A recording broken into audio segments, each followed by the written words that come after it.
we have seen a tremendous growth in the private credit asset allocation from the investors.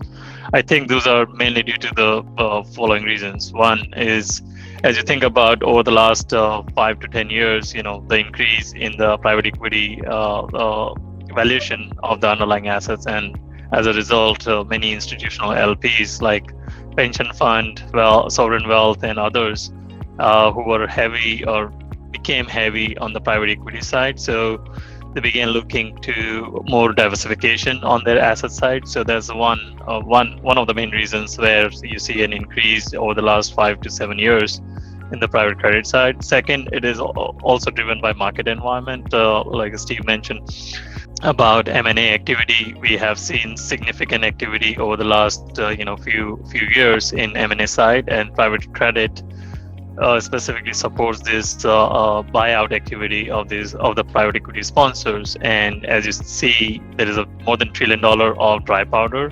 globally on the private equity firms have. So we do kind of like correspondingly you see an increase on the private credit side. And then lastly, I would say there also has been an increase from retail investors. We saw a significant increase of fundraising from or by credit managers, raising like what we call like non-traded BDCs, which are hybrid of publicly traded BDCs and private BDCs, and offers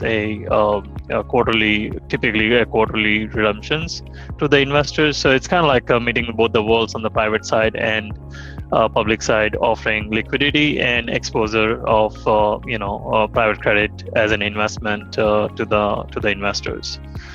Going to your second point in terms of the recession and how it might impact going forward basis. Obviously, I'm a little bit biased about that, given we are into this market and that's what we do on a daily basis. But I think one from a risk perspective, obviously the risk exists, but so is the need of the capital also exists. The fundraising thing will continue to take place, probably a little bit slower pace than what we have seen last 4 or 5 years.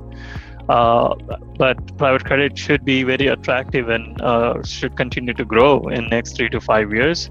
The biggest opportunity for 2023 is obviously dependent on M&A activity, what happens, but we think that the 2023 portfolio vintage is going to will generate strong results as reference rates LIBOR, SOFR have increased to 5% or more, and then some of the tail risk as relates to the credit, and Steve mentioned further about the cash flows, because many of these portfolio companies are not equipped or started paying a 11-12% interest rate on their cash flow basis. But as long as I think there is a diversification in the portfolio and the portfolio continues to perform, the performance of overall private credit and direct lending side of the portfolio should be resilient, and we should see continued increase in the fundraising.